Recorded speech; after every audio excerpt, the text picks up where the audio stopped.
Feliz Día del Amor para todos, heteros, homo, bi, para toda la gente. Feliz Día del Amor y de la Amistad, siempre diversos, siempre abiertos de mente, profesores y profesoras universitarias del siglo XXI, donde todos caben y todos somos diferentes. Así que, como ya el amor siempre, siempre, siempre se debe de celebrar y el amor no es egoísta, os deseo un feliz día del amor, estemos solteros, viudos, separados, buscando, lo que sea, ¿vale? Bueno, ¿cómo estáis? Bien, buen día, profe. Buen día Buen para día, todas y compañeros. todos. Buen día, buen Me día. encanta que Buen al público le día. hayan gustado las dos Muy canciones. buen Buen día. día Buenos para días, todas y Buen Buenos día, profesor. todos. profe. días. Buenos días Buenos con días. Buenos todos. días. Buenos días. Yasmín, querida, Días. perfecto. Has podido estar ahora conmigo, con nosotros y Buenos días. Buen nosotras. Me día, encanta. profesor. Buen día. Brenda, ¿qué tal? Arturo, Miguel Antonio.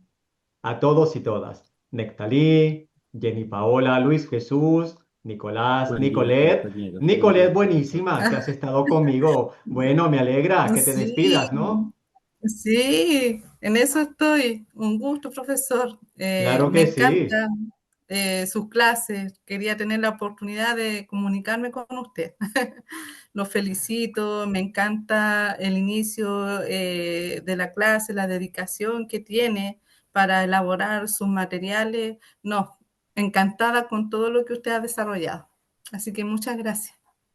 Y Lamento, gracias. sí, quizás el no haber participado, quizás por una coincidencia también de mi horario laboral y porque me he encontrado con algunas cosas durante mis vacaciones de verano acá en Chile. Sí. Bueno, pero Bueno, ha sido una profesora buenísima, una alumna brillante, de manera asíncrona. Ya, muchas gracias. Imelda, buenísima. Arturo Enrique, ¿qué tal? Francisca Alejandra, buenísima. José Luis, ¿qué tal? ¿Cómo estáis? Viviana. Oscar Orlando, bueno mío, ¿qué tal? Y audio, con su Prof- cafecito y su gorra. Profesor, Carla profesor, Gisela, bueno, sí, buenos disculpe, días. estoy con la señal un poquito complicada porque estoy fuera de la ciudad, pero trataré de estar en toda la clase. Muy bien. Muy bien, Sergio Antonio. José Luis, como tú dices, que vive el amor, que vive el respeto hacia la persona. No olvidéis, eso es muy importante en la universidad. Nuestros estudiantes se tienen que sentir aceptados y reconocidos, sean como sean. Hombre, sean como sean, cosas buenas. Cosas de que sean delincuentes, que sean una mala persona, eso hay que trabajarlo.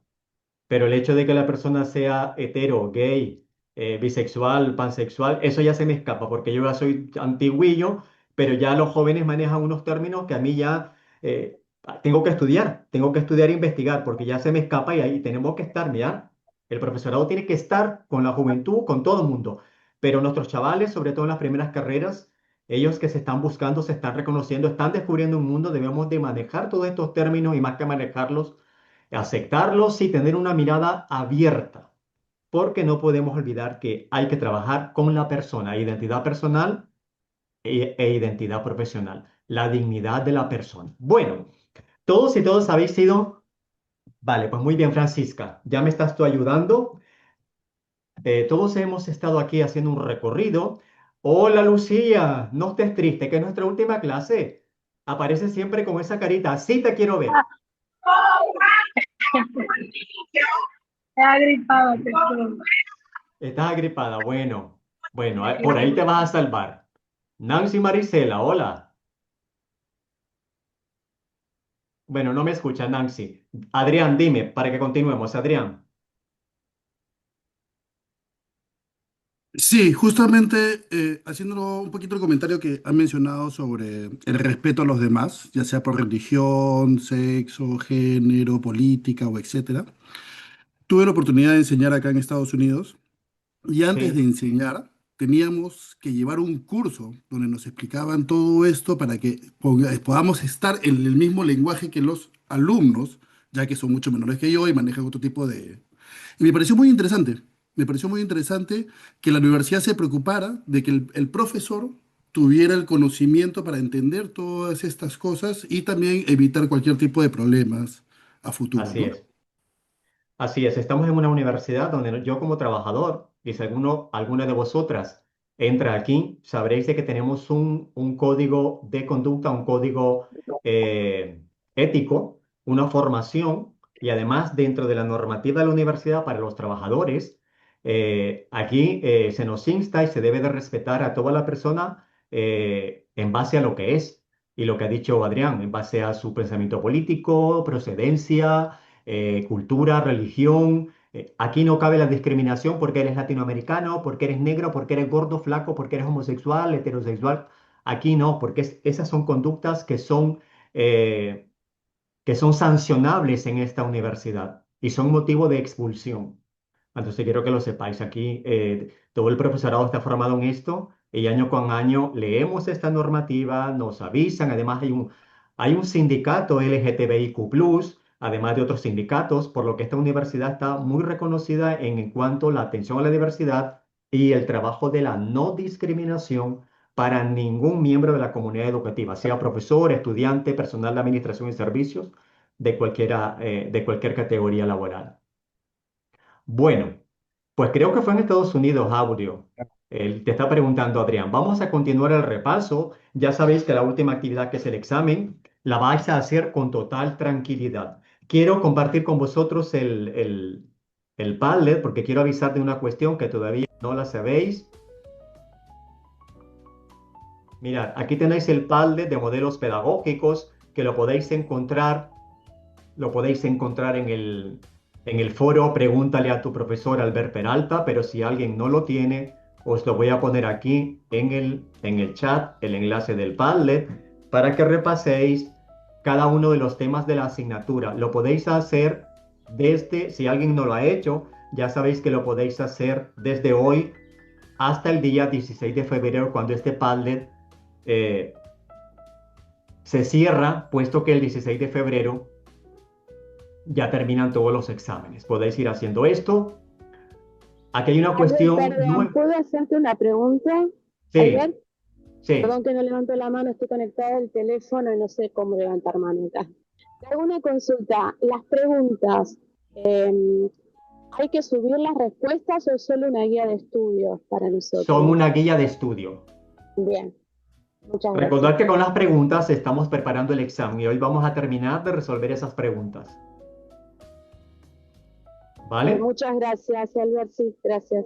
Muy bien.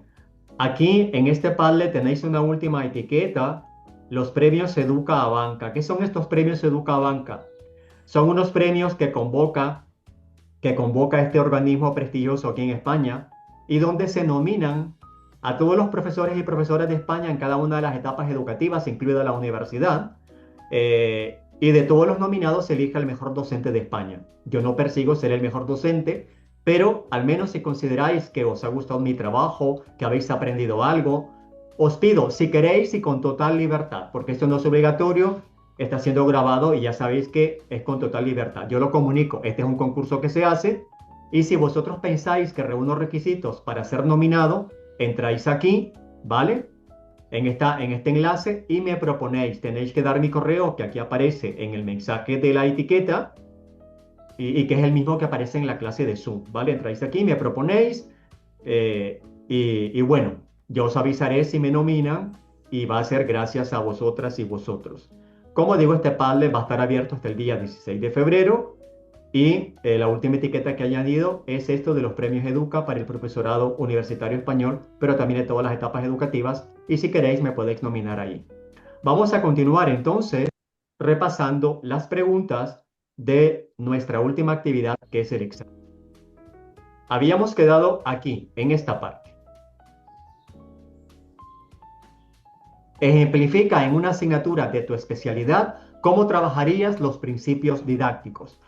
Dependiendo de vuestra especialidad, vosotros vais a elegir una asignatura que conozcáis, que no estáis trabajando. Bueno, vais a elegir una asignatura que os haya gustado cuando estabais haciendo la carrera. Bueno, vamos a ejemplificar en esta asignatura cómo trabajaría yo alguno de los principios didácticos. ¿Cuáles son esos principios didácticos?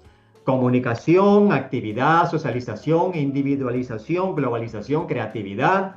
intuición y apertura a la diversidad. Cualquiera de ellos.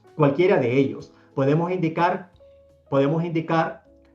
cómo trabajaríamos. En la pregunta, si esta pregunta os sale, pues se dirá, de todos los principios didácticos, da un ejemplo de cómo trabajaría dos de ellos, o cómo trabajarías el principio de comunicación, o el principio de interactividad, o el principio de individualización. ¿Alguna duda sobre esto? ¿Alguien no sabría cómo hacerlo? Por Yo ejemplo, no tengo dudas, Albert. Ayer estuve justamente trabajando esa guía y estaba claro. sí.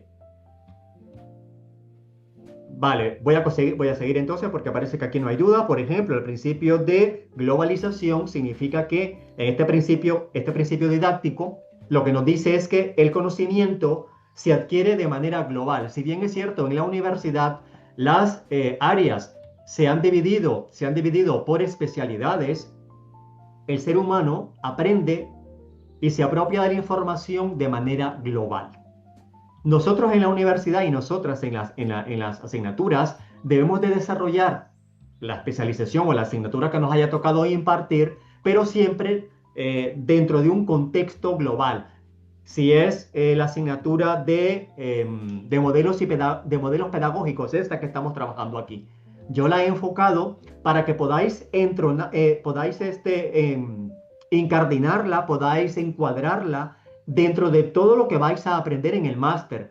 Yo he tocado conocimientos, por ejemplo, de la asignatura que tenéis de metodologías didácticas, enseñanza, aprendizaje y evaluación, de cuestiones de las prácticas docentes, de cuestiones de atención a la diversidad.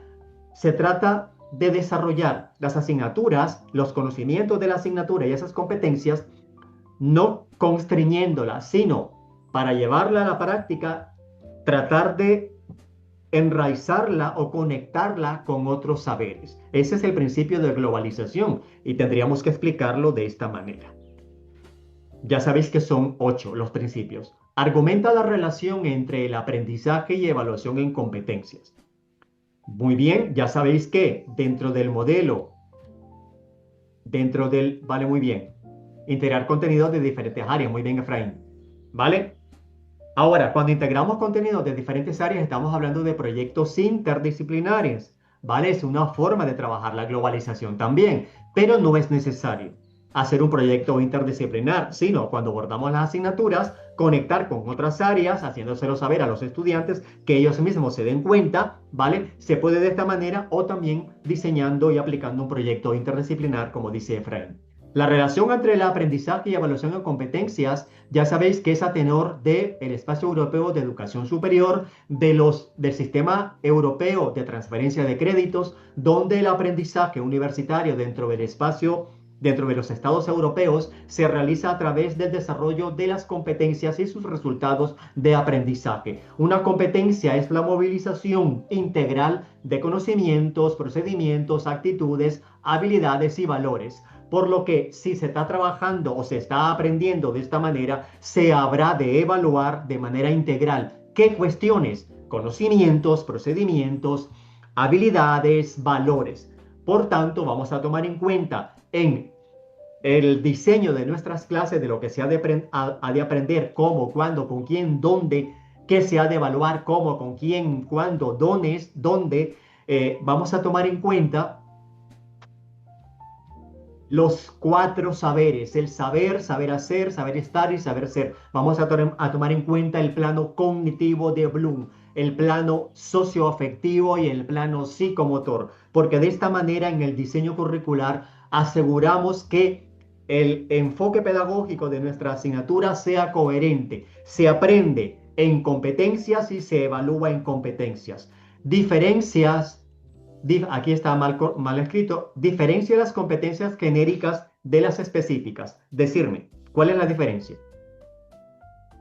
Las Profe, competencias genéricas son como interdisciplinares, es decir, son competencias básicas que pueden aplicar a muchos rubros o carreras diferentes, mientras que las específicas sí son aquellas que se requieren de manera puntual para desarrollar de repente un rol o una labor o un campo laboral específico. Totalmente. La única observación, perfecto. La única observación, las Sí. competencias genéricas no son básicas, ¿vale? Porque aquí en Europa tenemos competencias genéricas, competencias básicas. Aquí en Europa se le llama competencia básica a aquella competencia que es necesaria que el estudiante la trabaje para luego poder trabajar una específica. Mientras que las genéricas y específicas es lo que tú has dicho y está perfecto. Sí, yo Dice, podría profe, no se señalar, puede leer bien lo que está proyectando. No se puede leer bien, no lo veis bien. Lo hago más grande, a ver eh, así. A ver, profesor, a ver un yo podría momento. señalar que las competencias como genéricas, Sí, acá en Chile guarda relación con el perfil de egreso de los estudiantes, ¿ya? Por ejemplo, yo siempre por años me he desempeñado en el área técnico profesional. Entonces, en nuestros sí. planes y programas tenemos precisamente todo lo que son los objetivos genéricos que se denominan y que apuntan justamente a lo que es el perfil de egreso que nosotros queremos conseguir en el futuro profesional. Totalmente perfecto. A ver, ¿Mm? Lucía, ¿lo ves mejor?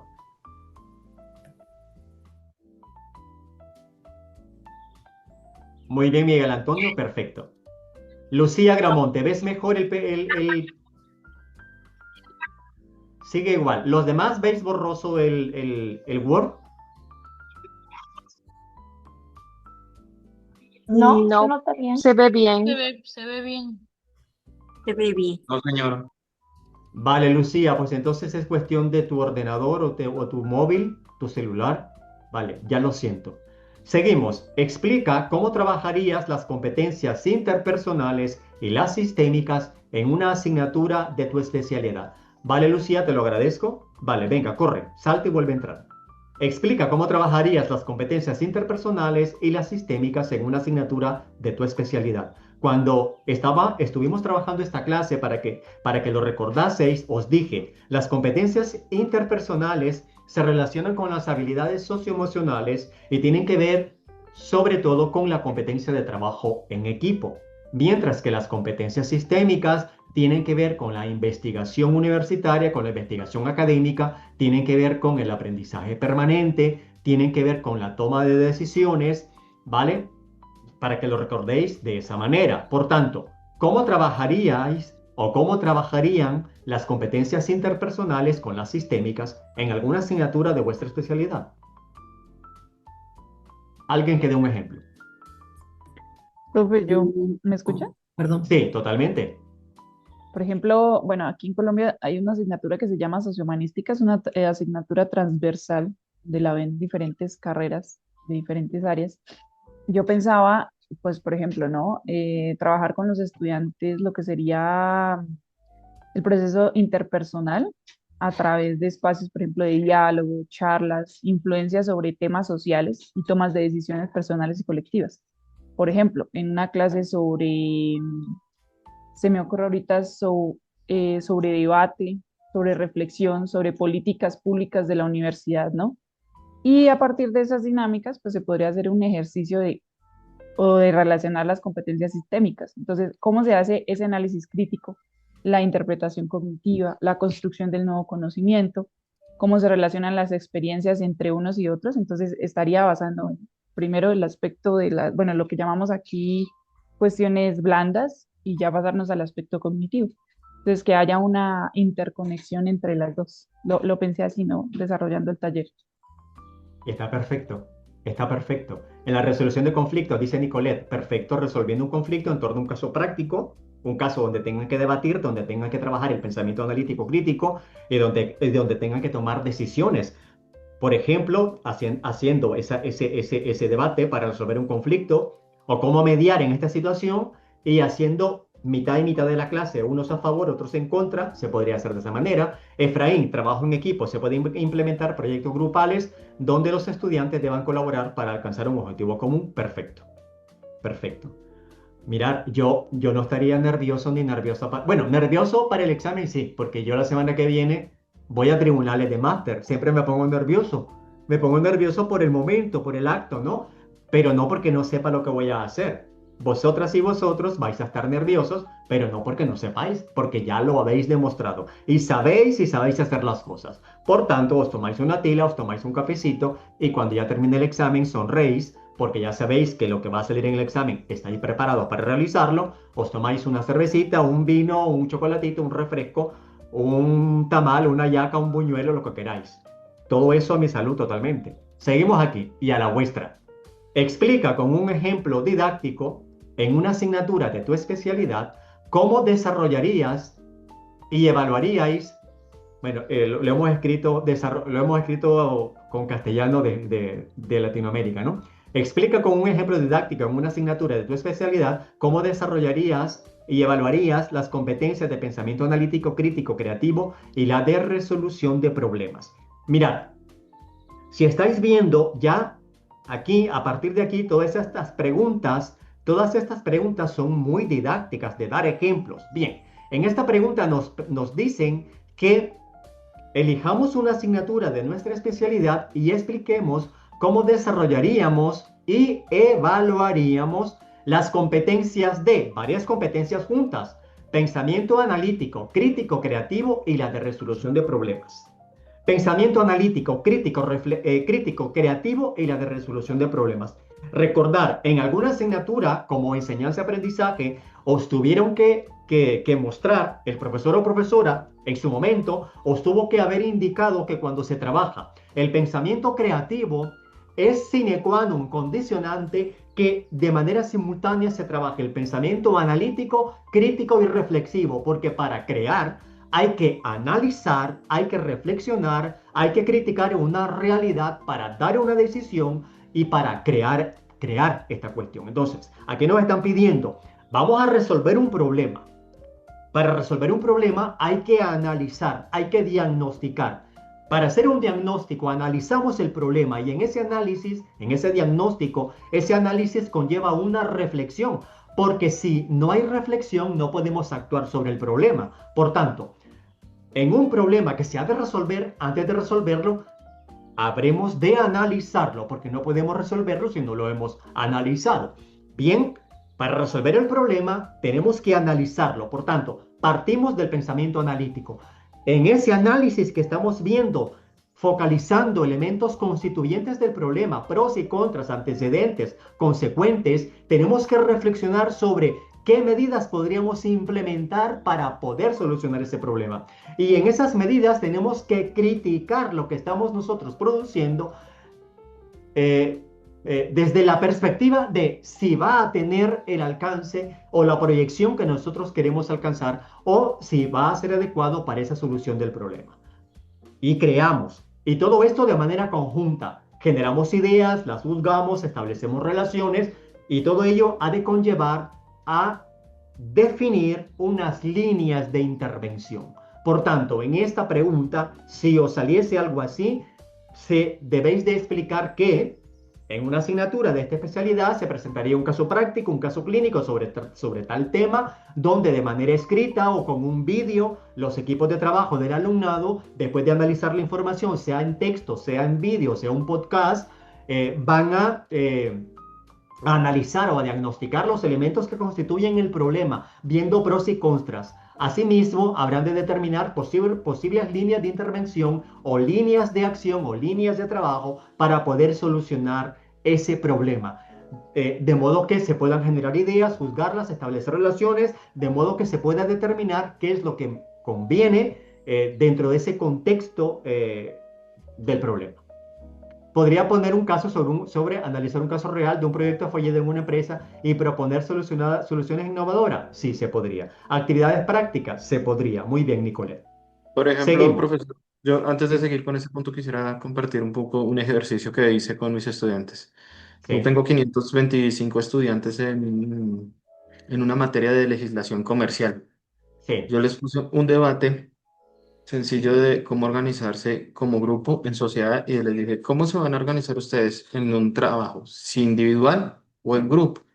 Estableciendo esos debates y que tenían que darme respuesta más tardar el día de mañana a las 7:45 hora de Colombia, están todavía decidiendo y debatiendo y me dicen, profe, pero ¿usted qué opina? Pero yo le dije, eso es responsabilidad de ustedes, ¿cómo lo van a resolver? Estructurar una táctica social donde no solamente es el yo, sino el colectivo quien tiene que estructurar una solución que beneficie al general. Y estableciendo pues una estrategia de este punto en el manejo del comercio también, cuáles son la oferta, la contraoferta que ellos proponen, cuál es la medida que puedo aplicar y aceptar en ese punto, y dejarlo formalizado en un acuerdo escrito. Eso es como una de las tácticas que yo uso para forzar al ejercicio de campo diario en materia de derecho colombiano. Gracias. Vale, vale. Acuérdate arropar eso que me has dicho del plano socioafectivo. Vale, acuérdate de la motivación intrínseca, ¿vale? Acuérdate de todo eso, porque te daría mayor amplitud, mayor riqueza. Está muy bien lo que haces, ¿vale? Está muy bien lo que haces, pero te lo digo al hilo de que has dicho forzar, ¿vale? Quizás has querido decir otra palabra, pero debemos de trabajar siempre de la motivación intrínseca. Esto es una cuestión muy peluda, muy gorda. Vosotros decís peluda, a lo mejor. Aquí en España decimos muy gorda, una cuestión muy gorda, pero que es muy interesantísimo, ¿vale? El alumnado debe de trabajar porque quiere trabajar, no porque el profesor me obliga y me va a poner una nota, un palito, no. Entonces, hay que cuidar esas cuestiones. Dice Brenda, se me ocurre, por ejemplo, en asignatura de diseño urbano, podría ser aplicando el aprendizaje basado en proyectos en grupos reducidos con la búsqueda de una solución para una problemática urbana real. Por ejemplo, la intervención de un espacio público determinado. Perfecto, Brenda, perfecto, Evaristo. Seguimos aquí. Gracias, profesor. Gracias a ti, hijo mío. ¿Qué instrumentos de evaluación son pertinentes para evaluar las competencias de resolución de problemas y pensamiento crítico? Argumenta la respuesta. Aquí nos piden que indiquemos qué instrumentos de evaluación podríamos utilizar para evaluar la competencia de resolución de problemas y pensamiento crítico. ¿Cuál sería vuestra respuesta ahí? ¿Qué instrumentos son pertinentes para evaluar una resolución de problemas y pensamiento crítico? ¿Cuáles creéis? Yo diría una coevaluación, profesor. Una rúbrica, profe. Rúbrica de expresión oral. Muy bien. Vale, una rúbrica de coevaluación y autoevaluación, por ejemplo. Sí, puede ser una lista de cotejo también, depende de la actividad, pero si, por ejemplo, hacemos el monitoreo de un trabajo en grupo en donde estén debatiendo o creando alguna solución, puede ser una lista de cotejo. Vale, una lista de cotejo como técnica, el estudio de caso. El estudio de caso es la técnica, pero no es instrumento de evaluación. El estudio de caso como técnica, con una lista de cotejo, con una rúbrica de coevaluación y de autoevaluación, una escala de valoración, ¿vale?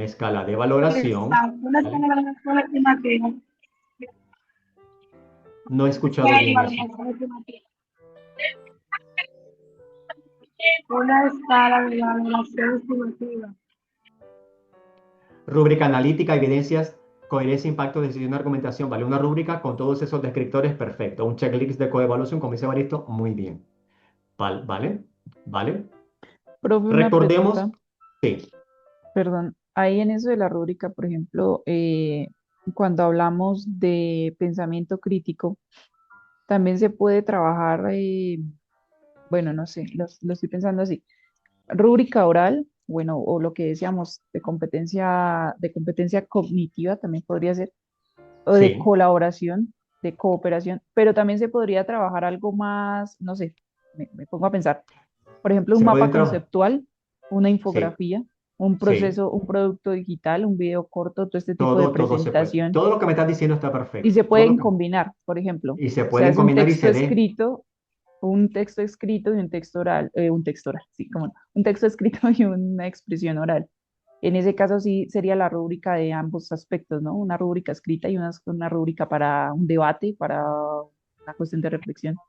También Perfecto, podría ser, ¿sí? Ah, perfecto, porque listo. así triangulas la información. Recordar en alguna clase os compartimos esto, ¿no? Compartí con vosotros y vosotras. El lenguaje es la materialización del pensamiento. Si nosotros queremos determinar el pensamiento crítico, la resolución de problemas, debemos de situar cómo vamos a recoger esas evidencias y la vamos a hacer a través de la expresión de mensajes, a través de código oral, escrito, pero también paralingüístico. También paralingüístico. Todo lo que ha dicho, creo que fue Jenny, ¿no? Está muy bien. Sí, ¿Podemos profe. trabajar un portafolio? Sí, podemos trabajar un portafolio, podemos trabajar una escala de valoración estimativa, vale. Con un Padlet también con su rúbrica correspondiente o un instrumento adecuado para ese Padlet. Las listas de cotejos son buenas para valorar los intentos de resolución sin llegar a ser realizar la evaluación, en la que el estudiante va mirando sus errores y posibles mejoras. Muy bien, perfecto. Pero la lista de cotejo se ha de combinar con instrumentos más potentes, porque la lista de cotejo es muy restrictiva o el checklist es muy restrictivo. Es un instrumento valedero, por ejemplo, cuando estamos en un debate y en ese debate oral, cuando vosotros hagáis un debate oral y siempre con el consentimiento informado de los estudiantes, podéis grabar el debate, el audio, para que después lo repaséis y vayáis de manera despaciosa quién intervino, cuánto tiempo, la calidad del mensaje. Ahí tenemos ya la rúbrica del mensaje oral. Pero también se le pide al estudiante, como ha dicho Jenny, se le puede pedir un esquema conceptual o un mapa mental con las ideas que expuso y que haga la relación entre los conectores de todas las ideas que virtió en ese debate oral. Porque como técnica el debate nos ayuda a materializar el pensamiento crítico que, recordar, como en la pregunta anterior, es condicionante para poder resolver un problema. Incluso pueden hacer una infografía para representar esas ideas. Perfecto. Perfecto. ¿Y por qué tenéis miedo? ¿Quién dijo miedo aquí? Madre mía, estáis poderosos. Poderosos y poderosas. ¿Cuál es la relación entre el contexto de aula y la elección de una estrategia pedagógica? ¿Cuál es la relación? Esa relación ya la sabemos. Para poder elegir una estrategia pedagógica, primero habremos de contextualizar el proceso educativo, sabiendo que antes de llegar al aula contextualizamos la universidad, facultad, asignatura, grupo, clase, ya estamos en el aula, grupo, clase. Sabiendo cómo es mi grupo, clase, sabiendo los recursos que tengo a mano, sabiendo la disposición del aula, el espacio, yo así elijo la estrategia pedagógica. Y en la estrategia pedagógica yo tengo la metodología o metodologías que voy a trabajar de manera interrelacionada. Cuando yo trabajo varias metodologías de manera interrelacionada, 2 o 3, tengo que tener claro cuál es la metodología que arrastra las otras 2. Nos encontramos con trabajos finales de máster que proponéis 2 metodologías o incluso 3, pero no sabéis conectarlas entre ellas. No se sabe cuál es la que dirige a las otras. Eso tenéis que tenerlo claro. Si yo voy a trabajar 2 metodologías o incluso 3, ¿cuál es la que conecta a las otras? ¿Cuál es la que arrastra a las otras? ¿Y por qué he elegido estas 3, estas 2? ¿Por qué he elegido esta? ¿Cuál es la pertinencia? ¿Cómo se enraiza o cómo se relaciona con el contexto de mi aula? El contexto incluye factores como la diversidad del alumnado, necesidades, intereses y el entorno sociocultural en el que se encuentra. Perfecto, Efraín. A ver aquí. Brenda, y también si hay que atender a una condición de diversidad del alumnado como una condición de discapacidad, perfecto. Dice Adrián, perfil del alumnado, tamaño del grupo, recursos, modalidad, riesgo, seguridad. Muy bien. Además, dificultad de las competencias y resultados de aprendizaje, el tema, duración del mismo, temporalización. En esta estrategia pedagógica, además de las metodologías, vamos a encontrar las técnicas, los recursos, los procedimientos. Vamos aquí. ¿En qué consiste el modelo de diseño hacia atrás y cómo se relaciona con la planificación de una guía docente? Decirme. ¿En qué consiste el modelo de diseño hacia atrás? Esa es una cosa. Ahora, ¿cómo se relaciona? Profesor, primero en las competencias. Primero en las competencias y de ahí partimos con lo demás que se va a desarrollar. Resultados de aprendizaje. Muy bien. Los objetivos. Perfecto. Indicadores de logro y después se definen las el actividades. contenido que vamos a trabajar, la metodología, la forma o sea, la metodología que vamos a utilizar o metodologías que vamos a utilizar y la evaluación, cómo se va a evaluar. Y las actividades. Y las Y los actividades que están instrumentos de también. evaluación. Así es. Instrumentos de Entonces, evaluación. el diseño hacia atrás es primero definir las competencias que se van a trabajar y sus resultados de aprendizaje. Competencias y resultados de aprendizaje. Luego, objetivos didácticos, criterios de evaluación e indicadores de logro. Con los indicadores de logro definimos los instrumentos de evaluación de esas competencias en relación con los resultados de aprendizaje. Y a partir de allí definimos las actividades didácticas que se van a trabajar con el alumnado. competencias, resultados de aprendizaje, objetivos didácticos, criterios de evaluación, indicadores de logro, instrumentos de evaluación, actividades. Ese es el diseño hacia atrás. ¿Cómo se relaciona con la planificación de una guía docente? El diseño hacia atrás constituye el esqueleto o constituye la propia guía docente, ya que determinamos cuáles son las competencias, resultados de aprendizaje, eh, objetivos didácticos, criterios de evaluación, indicadores de logro, instrumentos de evaluación y actividades de una asignatura. Ahora, en esa planificación, que es el esqueleto, es la base didáctica, para poder terminar de desarrollarla, lo que hace falta es luego diseñar cada una de las secuencias didácticas que va a estar relacionada con la temporalización, es decir, la duración de cada tema. Si un tema va a durar 2 semanas, 3 semanas, habremos de desarrollar luego, diseñar la secuencia didáctica para cada tema, tenga la duración que tenga. Si un tema va a tener, por ejemplo, 2 semanas y yo entro a la clase 3 veces a la semana, significa que ese tema va a tener 6 clases. La temporalización de ese tema son 6 clases o 2 semanas, donde yo tengo que desarrollar la secuencia didáctica que tiene 6 sesiones de clase. De los objetivos didácticos, criterios de evaluación, indicadores de logro, instrumentos, actividades, que antes en ese diseño hacia atrás y en el esqueleto de la guía docente yo he definido previamente, luego yo voy a ir derivando. Sesión 1 o clase 4, imaginemos tema 2. El tema 2, ¿vale? El tema 2 tiene 4 clases, ¿vale? Tema 2, clase 1. Pues en este tema 1, el objetivo didáctico que voy a trabajar es el objetivo didáctico fulanito que está arriba en la guía docente que antes yo me había redactado. Bueno, a ver, voy a leer aquí el chat.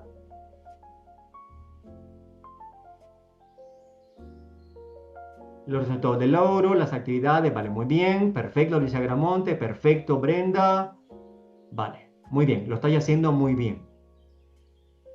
¿Alguien tiene alguna duda sobre el diseño hacia atrás? ¿Alguna dificultad sobre esto? El diseño hacia atrás ayuda a configurar la guía docente, guía de la asignatura, sílabo, porque recuerdo que en alguna clase, ya no me acuerdo quién fue, no sé si fuiste tú, Jenny Paola, o fue Kerly, no me acuerdo quién presentó una guía de su país, una guía de la asignatura, y estaba muy bien.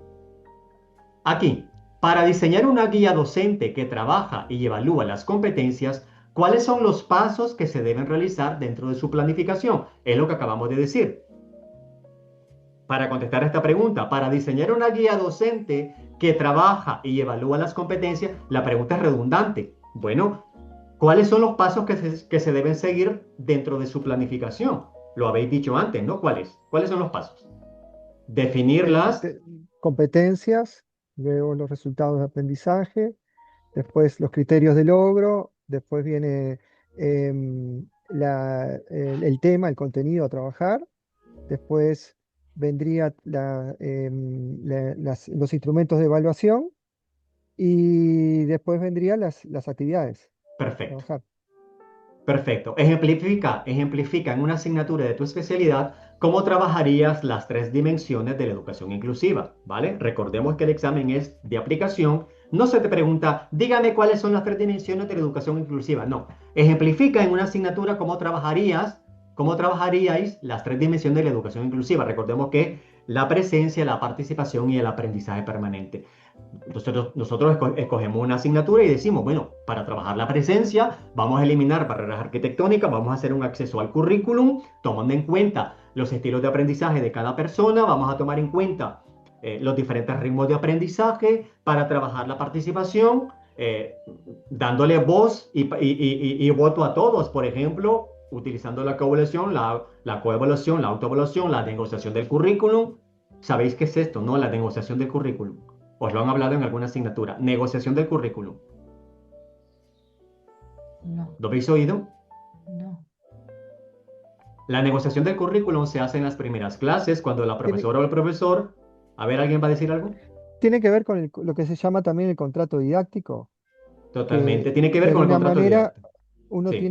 llega a determinados acuerdos con los estudiantes, puede ser en los tiempos en que se van a proponer determinadas actividades, la forma de trabajo, si va a haber algún espacio de recreación intermedio o de reflexión o cosas así que puedan surgir a veces Totalmente, por Nicolás, iniciativa de perfecto. los estudiantes. Totalmente, Lucía, perfecto. Sí, es presentar cómo, qué es lo que se va a trabajar, es decir, qué se va a aprender, cómo se va a aprender, cuándo, con quiénes, dónde, cuándo y cómo, qué se va a evaluar, cómo, cuándo, dónde, con Por ejemplo, quiénes. claro, por ejemplo, puede ser también, perdón que interrumpa, que se me ocurría ahora, el uso de, por ejemplo, el celular en clase en determinados momentos y en otros no, o para determinados tipos de actividades y Sí, en otros pero no. totalmente, pero eso hay que negociarlo. Cuando hablamos, está perfecto eso, pero ya cuando hablamos de móvil también, todo eso tiene que ver, tiene que estar bajo la perspectiva de la negociación. Es decir, esta es la asignatura, esto es lo que os propongo, estas actividades,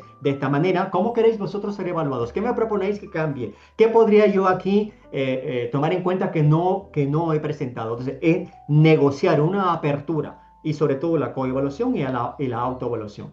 En la asignatura me aseguraría que los escenarios de aprendizaje sean accesibles, aplicar el DUI y el DUA. El espacio físico o virtual debe ser acogedor y facilitador. Perfecto, Efraín. ¿Vale? Entonces, aseguramos la presencia, la participación y el aprendizaje permanente. Es decir, el aprendizaje permanente trabajando la metacognición, trabajando equipos de investigación. Perfecto. El diseño universal de instrucción y el diseño universal de aprendizaje. ¿Qué relación existe entre los tres ámbitos de aplicación del DUA y las tres dimensiones de la educación inclusiva? Para trabajar las redes afectivas, las redes de reconocimiento y las redes estratégicas, es decir, para trabajar lo que es la motivación, la representación a través de diferentes códigos y canales, y para trabajar la última que es la expresión, la acción y expresión, para que no lo olvides, la acción y expresión, que son los tres ámbitos del DUA, y para entrelazarlos con las tres dimensiones de la educación inclusiva, que es la presencia, la participación y el aprendizaje permanente, nosotros vamos a trabajar para poder atender a la diversidad, vamos a trabajar el DUA con esos tres ámbitos, trabajando la motivación intrínseca, el qué, el para qué, el cuándo, el cómo, trabajando diferentes canales y códigos de comunicación, de expresión del conocimiento y trabajando la acción y representación a través del lenguaje kinestésico. Intención pedagógica, vale, muy bien, Lucía Gramonte, perfecto. Entonces, esa es la relación. A ver aquí, ¿quién había dicho? Mientras que la educación inclusiva define los derechos y objetivos, estar, convivir y progresar, el DUA aporta el marco científico y didáctico para identificar y eliminar las barreras que impiden que estos objetivos se cumplan. Muy bien. Vale, en el TFM se os pedirá que didácticamente expliquéis cómo vais a trabajar el DUA en el TFM. ¿Vale? Recordar que el TFM debe de ser didáctico. No es una investigación, no es hablar generalidades, PRPP, como que estoy leyendo un libro. No, didácticamente dime cómo lo harías. Al grano, venga, ¿esto cómo lo haces? Recordar eso. Perfecto. Describe con un ejemplo didáctico en una asignatura de tu especialidad cómo desarrollaríais la motivación en tu alumnado. La motivación en el alumnado tiene que ver con el primer ámbito del DUA, que es la motivación intrínseca, las redes afectivas. Las redes afectivas. Entonces, vamos a dar un ejemplo de cómo trabajar la motivación. ¿Cómo lo haríais?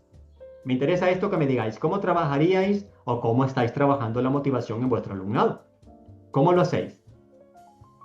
Y mediante la utilización de metodologías activas, puede ser, por ejemplo, una actividad gamificada, utilizando la Ujú. gamificación, Sí. trabajando de forma colaborativa, o el aprendizaje a través de la resolución de problemas de forma colaborativa, donde ellos tengan que, por ejemplo, trabajar un problema que sea de interés de ellos, que puede ser, yo qué sé, el reciclaje circular, por ejemplo, y que tengan que investigar, hacer una investigación sobre eso y presentarlo a la clase mediante un proyecto, vamos a decir. No sé, hay como varias formas, pero Muy siempre bien. partiendo del propio interés de los estudiantes. O sea, Perfecto, perfecto. siempre partiendo de eso. Ver que ellos qué les motiva, qué quieren hacer, si se les gustan los juegos, bueno, ir por ese lado. Si les gusta investigar sobre, no sé, la contaminación del agua en las playas de Montevideo.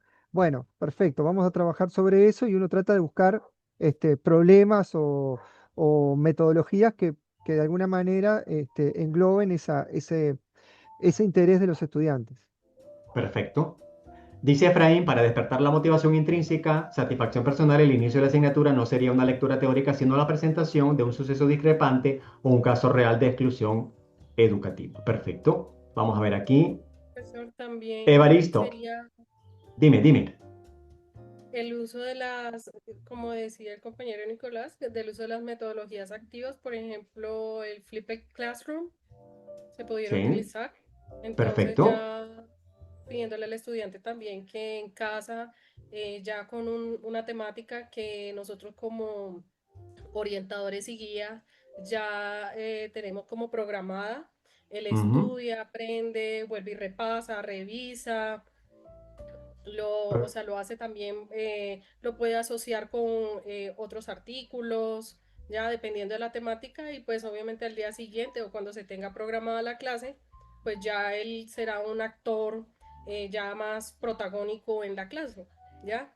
Eso permitirá también Totalmente. de que el estudiante pueda participar, discutir, debatir entre los compañeros y uno ser como ese guía en ese momento.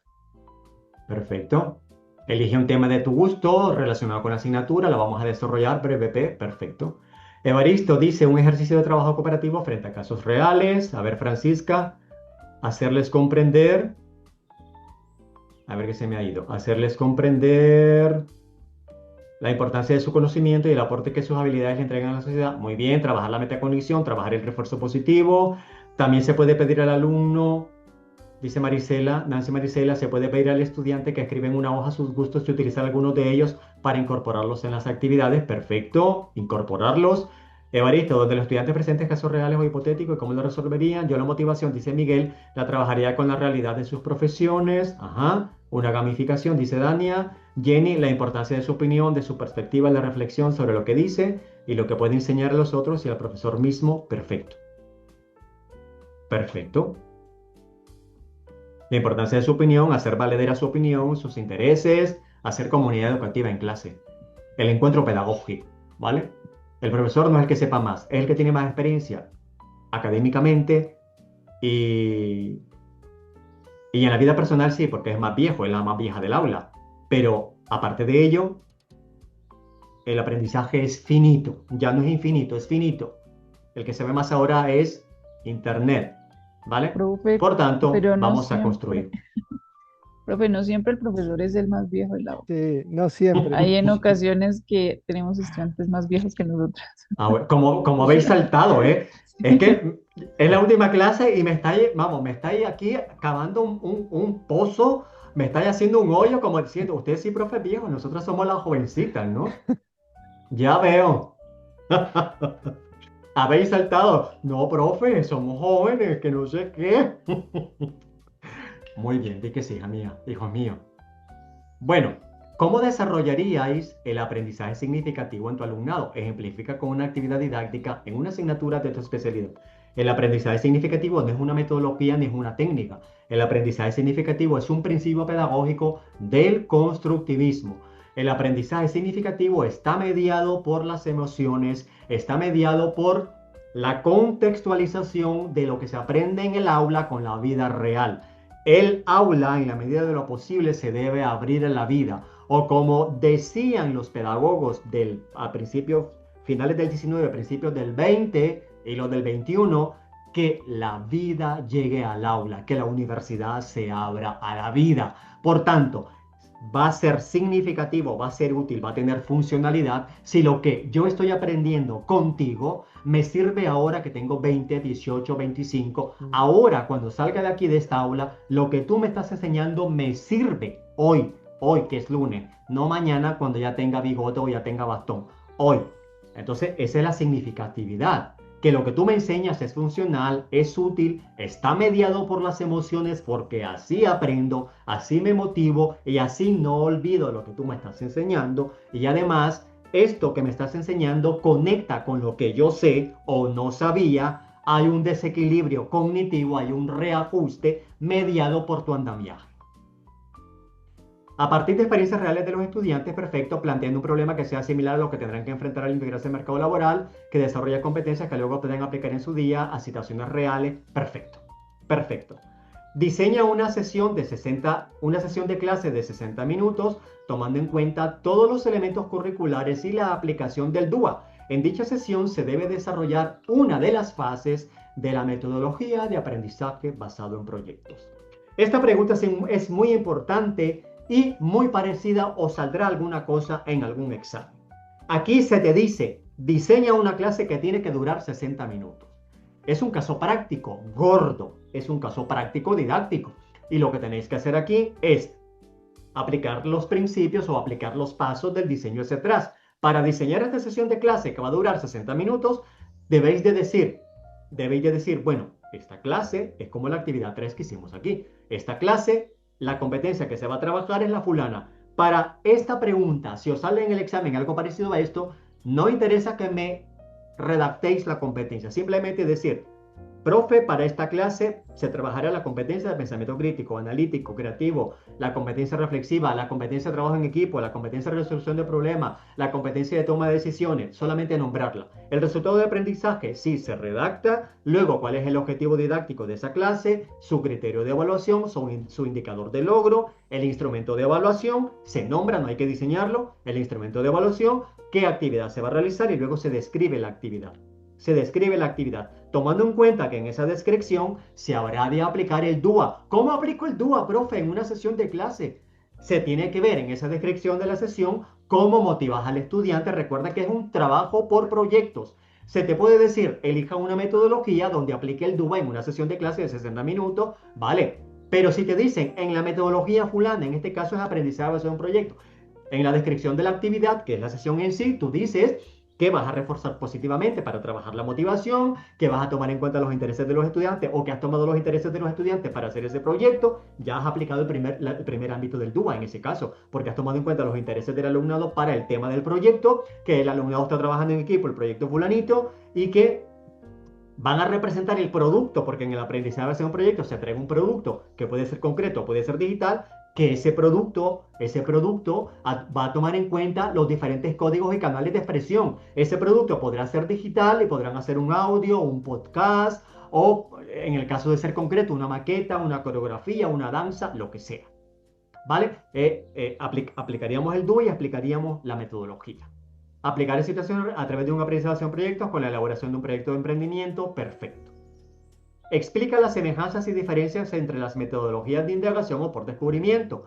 Todas estas metodologías de indagación o por descubrimiento se parecen en el sentido que tienen unas fases donde se hace una pregunta generadora de un tema a investigar, hay una primera fase donde se presenta el tema a investigar o la pregunta generadora o se presenta un problema gordo, un caso práctico gordo que está constituido por diferentes mini problemas, todos ellos forman un gran problema, un problema complejo, y a partir de allí se hacen preguntas sobre lo que sabemos y qué no sabemos sobre este problema, cómo podríamos solventar lo que no sabemos, qué recursos tenemos para poder intervenir en este problema. Lo que decíamos antes en alguna pregunta, analizamos el problema, lo diagnosticamos, reflexionamos, criticamos para poder definir unos objetivos con unas líneas de trabajo. Pero todo esto lo vamos a explicar nada más. Entonces, ¿en qué se parecen? Se parecen en que tienen unas fases donde se establece el problema, que puede ser con una pregunta generadora o un problema, un caso práctico. Luego se pregunta sobre lo que se sabe y que no se sabe, cómo podemos solventar lo que no se sabe. Se establecen unos grupos de trabajo, se establecen unas hipótesis que se han de comprobar. El profesor o profesora va haciendo interrogantes que va orientando al alumnado sobre cómo resolver el problema. Se establecen unas líneas de trabajo que luego se comprueban para ver si se pueden validar las hipótesis o solucionan ese problema que se definió en la primera fase. Esas son las semejanzas. ¿En qué se diferencian? En que dentro de las metodologías de indagación vamos a encontrar varias, como el aprendizaje basado en problemas, caso práctico, aprendizaje basado en casos prácticos, aprendizaje basado en el descubrimiento, aprendizaje basado en proyectos, basado en retos. Vamos a encontrar la gamificación, aprendizaje basado en juegos, aprendizaje basado en retos, basado en el pensamiento, design thinking, visual thinking. ¿Vale? La diferencia está en que cada una luego tiene unas particularidades que pueden ser por sus fases, por sus recursos didácticos, por el enfoque pedagógico. A ver, ¿quién iba a decir algo? Clase invertida también, ¿verdad? Totalmente, pero clase invertida es un modelo didáctico, perfecto. Es un modelo. Perfecto, incluso aprendizaje y evaluación por competencias es un enfoque, pero también entra dentro de lo que se llama aprendizaje por indagación. Todo lo que el aprendizaje por indagación es cuando el alumnado descubre el aprendizaje, descubre el conocimiento por sí mismo. Cuando no hay clases magistrales, ¿vale? Porque si yo el primer día les digo esto y esto y esto y esto es, no estoy aplicando ninguna metodología de indagación. Porque yo ya estoy desde el primer día sirviendo el conocimiento en bandeja. Y eso no se debe de hacer. Explica con un ejemplo didáctico en una asignatura de tu especialidad cómo trabajarías simultáneamente las metodologías de aprendizaje basado en problemas, método del caso y aprendizaje por investigación. Si os saliese, Adrián, un gran abrazo, ¿vale? Un buen día, ¿vale? Que seas feliz, te quiero mucho, que el Señor y la Virgencita te bendigan y que seas feliz en tu vida personal y profesional, Adrián. Los demás, darme 2-3 minutos, ya vamos a terminar. En esta última pregunta, si os saliese algo parecido en alguno de los exámenes, se os va a presentar la relación entre varias metodologías que se coordinan, que enlazan, ¿vale? En este caso, el aprendizaje basado en problemas, el método del caso y el aprendizaje por investigación calzan con bastante relación, ¿vale? Entonces, nosotros tenemos que explicar cómo lo trabajaríamos, ¿vale? En este ejemplo, ¿no? ¿Cómo trabajaríamos simultáneamente? Mirad, en este ejemplo, ¿cuál de estas metodologías consideráis que coordinaría a las otras dos? El aprendizaje basado en problemas. Son problemas. El aprendizaje basado en problemas, porque tiene unas fases definidas y porque dentro del aprendizaje basado en problemas vamos a presentar el caso práctico. Es decir, dentro del aprendizaje basado en problemas vamos a utilizar el método del caso. Y es que además vamos a crear equipos de investigación donde vamos a coordinar las fases del aprendizaje basado en problemas, la estructura de resolución del método del caso. Para trabajar el método del caso, dependiendo de las fuentes académicas que utilicéis, hay varias estructuras de solución de un caso. La más universal, la más estandarizada y la más conocida es una estructura de 3 partes. La primera parte, un diagnóstico del problema, que se puede hacer con una DAFO o FODA, como le decís en Latinoamérica, un FODA. Esa es la primera parte. Segunda parte, se definen unos objetivos de proyecto o de solución del caso con unas líneas de intervención. De cada objetivo se saca una línea de trabajo. La línea de trabajo es indicar cómo yo voy a desarrollar este objetivo de manera ya didáctica para poder solucionar el caso. Y la tercera parte en esta triple estructura es cerrar el caso con unas conclusiones. Ese es el método del caso con esta triple estructura de 3 partes, perdón. Bueno, y el aprendizaje por investigación, recordemos que es cuando se organizan equipos de trabajo, un aprendizaje intuitivo, donde al alumnado se le da un tema por investigar, que tenga resonancia para ellos y ellas, y aplicando el método científico de la observación, recogida de datos, análisis de los datos para validar la hipótesis y conclusiones, se presenta ese proyecto. Las 3 metodologías guardan relación. En el caso de que se os presente una pregunta como esta, se os presentarán metodologías que calcen entre ellas. Lo primero, para contestar, debéis de ver cuál es la metodología que rectora o que gobierna las otras dos y explicar entonces cómo se haría. ¿Alguna pregunta sobre esta última cuestión? Sí, señor, yo no me quedó claro en este punto, teniendo en cuenta que, por ejemplo, el aprendizaje basado en problemas es la respuesta correcta. ¿Por qué no sería desde el punto de la investigación, teniendo en cuenta que también la base de la formación académica es la búsqueda del mismo conocimiento? Y en el No me aprendizaje basado en problemas también. Pero es que cuando tú trabajas 3 metodologías, debes de ver cuál es la que tiene unas fases definidas o más definidas. En esas fases, ¿vale? En esas fases tienes que ver si las fases de esta metodología calzan con las de la otra metodología. El proyecto de investigación o trabajar el método de investigación, ¿vale? Está basado en solucionar un problema o investigar sobre un problema o sobre un tema a través de equipos de trabajo.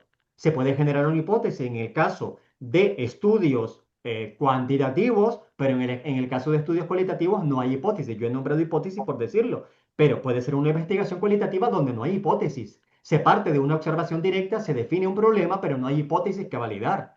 Bien, entonces tenemos entonces que, dentro de las que nos presentan, decidir cuál es la que va a rectorear. Ahora, la respuesta que yo he dado no es única ni estandarizada. Puede ser cualquiera de ellas, pero habría que explicarlas y argumentar por qué. Ahora, donde discrepo contigo es que las tres metodologías trabajan el método científico. No es únicamente que sea la que tú has nombrado, ¿vale? El aprendizaje basado en proyectos te ayuda a incluir o involucrar varios métodos. El aprendizaje basado en problemas. Perfecto. ¿Vale, Baristo? Entendido, sí, señor. ¿Vale? Entonces, cualquiera de ellas podría ser, pero tienes que argumentar por qué. A ver, Seila. Profe, yo quisiera dar un ejemplo y quisiera que, pues, A no ver, sé dime. si el grupo pudiéramos construirlo. Sí, Por lo menos estamos, bueno, son un grupo de estudiantes, vamos a realizar una clase por aprendizaje basado en problemas. sí, En este caso, estamos en la rotación de medicina legal. Ejemplo, en mi caso de la medicina, sí, tenemos un paciente con una necropsia. Tenemos el reporte de la necropsia y la necropsia dice, bueno, hubo una lesión en el vaso, en el hígado, se encontró esto, se encontró esto.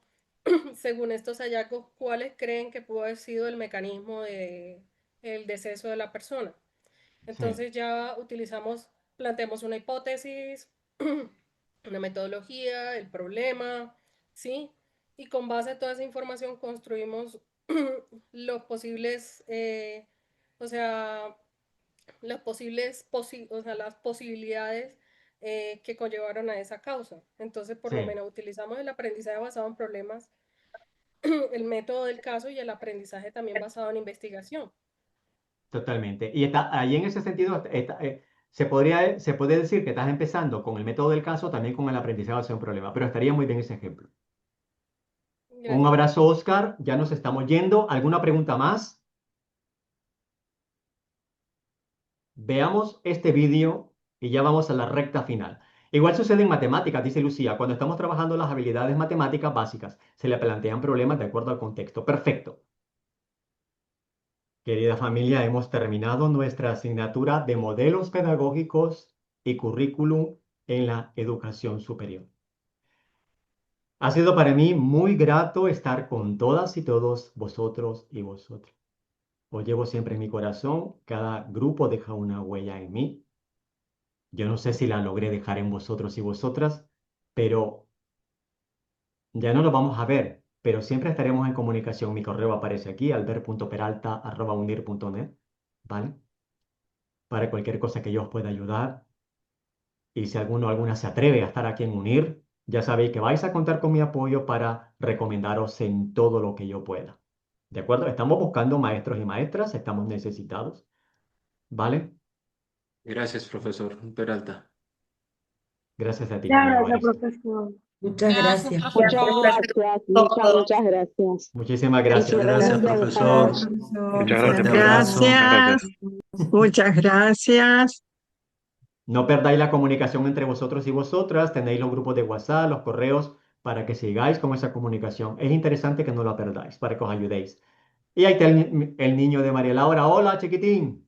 Decía el ejército. Hola. Hola, mi muchachito. Bueno, queridos y queridas, no sé si queréis decir algo más, alguna cosa entre vosotras y vosotros. Gracias, profe. Vosotros sí me habéis tenido paciencia, porque con mis locuras, mis cosas, habéis tenido una paciencia infinita, ¿vale? Pero ya se terminó, ya. Os Profe, deseo- una Muchas gracias, pregunta. profesor. Muchas Gracias a gracias. usted, profe, por todo. Bueno, Muchas gracias, chao, profesor. chao, que seáis Gracias buenos, por su paciencia. ¿vale? Gracias por Mucho todo. ánimo, ya sabéis que Gracias, valéis profe. mucho como personas, no os dejéis pisotear por nadie, Muchísimas gracias, ¿vale? profesor. Os quiero mucho. Muchísimas gracias, Nicolet, y a toda la gente. Voy a parar ya la grabación, ¿vale? Que seáis buenos, que seáis felices, que el Señor y la Virgencita los bendigan.